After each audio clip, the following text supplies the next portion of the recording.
2024 लोकसभा चुनाव से पहले ही प्रधानमंत्री नरेंद्र मोदी के खिलाफ बना गठबंधन बिखर रहा है।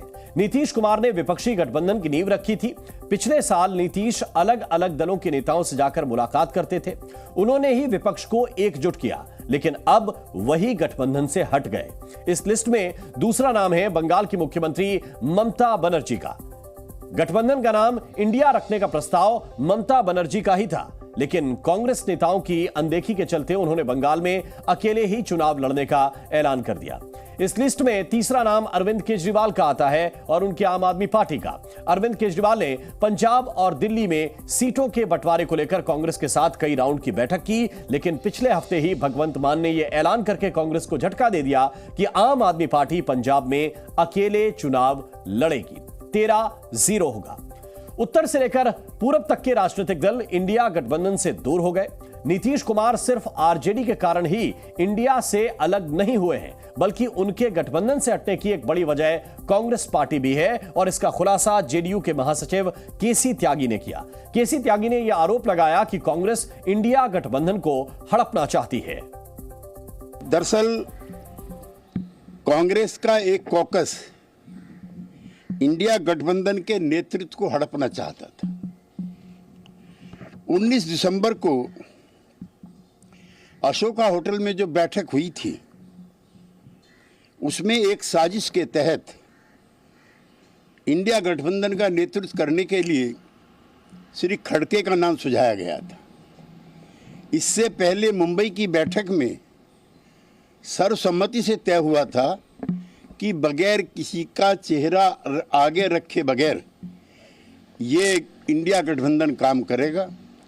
पहली शाम को श्री केजरीवाल जी के आवास पर जब ममता बनर्जी गई थी, तो उन्होंने बाहर आकर के प्रेस से कहा था कि कल की बैठक में किसी का नाम प्रस्तावित नहीं होगा। कांग्रेस के उसी कॉकस ने एक साजिश के तहत ममता बनर्जी के द्वारा उनका नाम सुझाया गया, यद्यपि श्री खड़गे जी ने बाद में उसको खुद ही अस्वीकार कर दिया। केसी त्यागी मुख्यमंत्री नीतीश कुमार के सबसे विश्वास पात्र नेता हैं। उन्होंने कांग्रेस के कुछ नेताओं पर इंडिया गठबंधन को हड़पने का आरोप लगाया।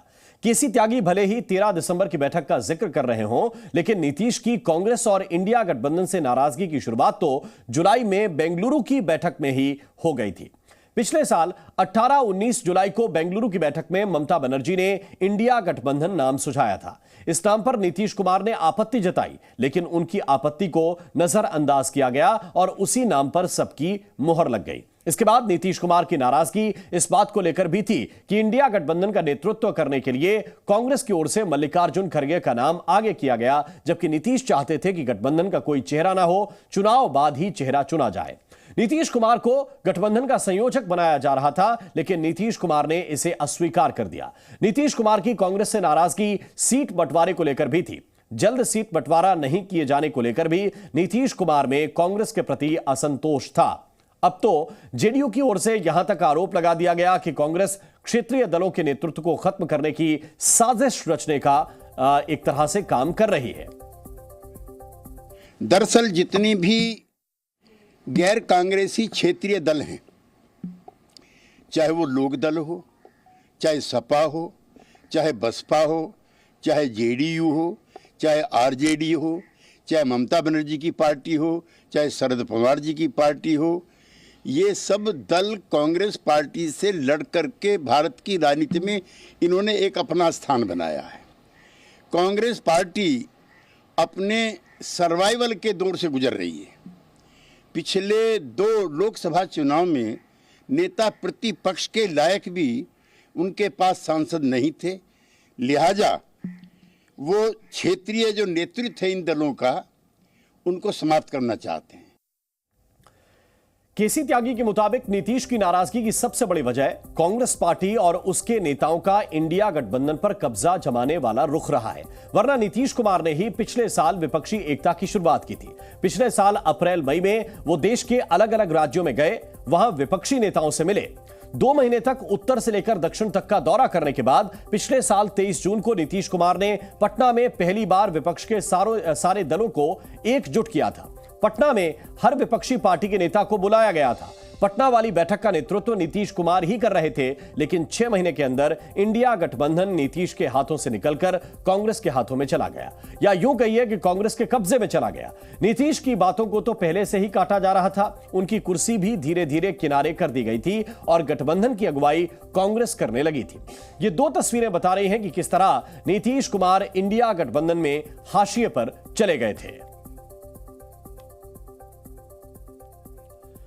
तो कांग्रेस पर जो भी आरोप जेडीयू ने लगाया, कांग्रेस उसे आसानी से मानने वाली कहां है। हां, कांग्रेस नीतीश कुमार पर हमला जरूर बोल रही है। कांग्रेस नेता जयराम रमेश ने तो नीतीश कुमार की तुलना गिरगिट से की है। पटना में इंडिया गठबंधन की पहली बैठक नीतीश जी ने बुलाई थी 23 जून को। बाद में 17 और 18 जुलाई को बेंगलुरु में हुआ। बाद में 31 अगस्त और 1 सितंबर को मुंबई में हुआ और तीनों मीटिंग में नीतीश कुमार जी शामिल थे। पर जैसा कि मैंने कहा, नीतीश कुमार जी गिरगिटों को टक्कर देने में माहिर। नीतीश कुमार जी गठबंधन तोड़वाने के लिए उसको इस्तेमाल, ये सब ड्रामा है, बीजेपी का ड्रामा है। बीजेपी ने यह ड्रामा रचा है और नीतीश कुमार जी इसमें आ गए हैं, इस जाल में फंस गए हैं। क्या उनकी क्या मजबूरी है मैं नहीं जानता हूं, पर जो व्यक्ति 23 जून को 18 विपक्ष पार्टियों को इकट्ठा करके उस बैठक की अध्यक्षता करता और उन्होंने ही निमंत्रण दिया था और हम पटना में नहीं। ऐसा देखा जाए कि इंडिया गठबंधन की जो सफर है वो पटना से शुरू हुई और वही व्यक्ति जिन्होंने सफर शुरू करवाया, आज विश्वासघात उन्होंने किया। वैसे कांग्रेस नेता जयराम रमेश ये अच्छे से जानते हैं कि विपक्षी गठबंधन को एकजुट करने की मुहिम नीतीश कुमार ने शुरू की थी, लेकिन नीतीश कुमार कांग्रेस के किस रवैये से नाराज होकर गठबंधन से अलग हुए थे, जयराम रमेश ये नहीं बता रहे हैं। कांग्रेस अध्यक्ष मल्लिकार्जुन खड़गे भी नीतीश कुमार पर हमलावर हैं। खड़गे ने तो नीतीश कुमार को आया राम गया राम कह दिया है। ये सूचना तो हमको बिहार के डिप्टी चीफ मिनिस्टर और लल्लू प्रसाद दोनों ने दिए थे और आज वो सच हुआ। ऐसे देश में तो बहुत से लोग हैं, आया राम गया राम, बहुत लोग। तो कांग्रेस नीतीश कुमार पर हमलावर है और उनके लिए अलग अलग विशेषणों का इस्तेमाल कर रही है, लेकिन यही कांग्रेस पार्टी कुछ दिनों पहले तक नीतीश कुमार के गुणगान कर रही थी। चूंकि नीतीश कुमार ने पाला बदल दिया है, तो अब वो कांग्रेस के सबसे बड़े विरोधियों में फिर से शुमार हो गए हैं। वैसे नीतीश कुमार के खिलाफ कांग्रेस के दिग्गज नेता हमलावर हैं, लेकिन उन्हीं की पार्टी के नेता प्रमोद कृष्णम तो कह रहे हैं कि इंडिया गठबंधन खत्म हो गया है। नीतीश कुमार जी ने पलटा ही मार दिया, पूरा तख्ता पलट कर दिया, पूरब से पश्चिम हो गए। तो मुझे लगता है कि ये इंडिया गठबंधन को मजबूत करने के लिए या उसको जो कोऑर्डिनेट करने के लिए जो भी नेता काम कर रहे थे, मैं आदरणीय खड़गे जी से और राहुल जी से ये निवेदन करना चाहूँगा कि उनके खिलाफ कार्रवाई होनी चाहिए कि आखिर ऐसा क्या मोड़ आया जो नीतीश जैसा व्यक्ति जो इंडिया गठबंधन का प्रमुख चेहरा था वो हमें छोड़ के चला गया। मुझे लगता है कि अभी और भी कई बड़े विकेट हैं जो गिरेंगे। प्रमोद कृष्णम कहने के लिए तो कांग्रेस में हैं, लेकिन वो बयान ऐसा देते हैं जैसे वो कांग्रेस के विरोधी दल में हो। जिस बिहार की राजनीति को लेकर कांग्रेस पार्टी नीतीश कुमार के खिलाफ बयानबाजी कर रही है, उस बिहार में कांग्रेस की हालत भी आप देख लीजिए। 2019 लोकसभा चुनाव में कांग्रेस की कोई सीट नहीं। 2014 लोकसभा चुनाव में यह संख्या सिर्फ 2 थी। वहीं विधानसभा चुनाव की बात करें तो 2020 विधानसभा चुनाव में 243 में से कांग्रेस को सिर्फ 19 सीट ही मिली थी। 2015 विधानसभा चुनाव में कांग्रेस को सिर्फ 27 सीटें ही हासिल हुई थी। तो लोकसभा चुनाव के हिसाब से बिहार में कांग्रेस का कोई बड़ा जनाधार नहीं है, जबकि इसके मुकाबले जेडीयू संख्या में कांग्रेस से कहीं ज्यादा आगे है। जेडीयू के एक नेता ने तो यहां तक कह दिया कि इंडिया गठबंधन की अकाल मृत्यु हो चुकी है। गठबंधन के में जो गंभीरता होनी चाहिए वो गंभीरता के अभाव के चलते हम लोगों ने ये निर्णय लिया। अब क्या होगा इंडिया गठबंधन का दादा? अब इंडिया गठबंधन राजनीति में अकाल मृत्यु हो गया उसका। खत्म है, मतलब सरकार कहानी खत्म। विपक्षी दलों को एकजुट करने का प्लान भले ही नीतीश कुमार का था, लेकिन इस गठबंधन के जरिए कांग्रेस अपने अच्छे दिनों की प्लानिंग में जुटी हुई थी। देश की दूसरी सबसे बड़ी पार्टी का दावा करने वाली कांग्रेस को इंडिया गठबंधन से फिर से सत्ता में आने की उम्मीद नजर आ रही थी, जो अभी के हिसाब से तो धूमिल हो चुकी है। इंडिया गठबंधन को संभालने में अभी तक कांग्रेस नाकाम ही साबित रही है। अभी तक इंडिया गठबंधन में सीटों का बंटवारा नहीं हुआ है।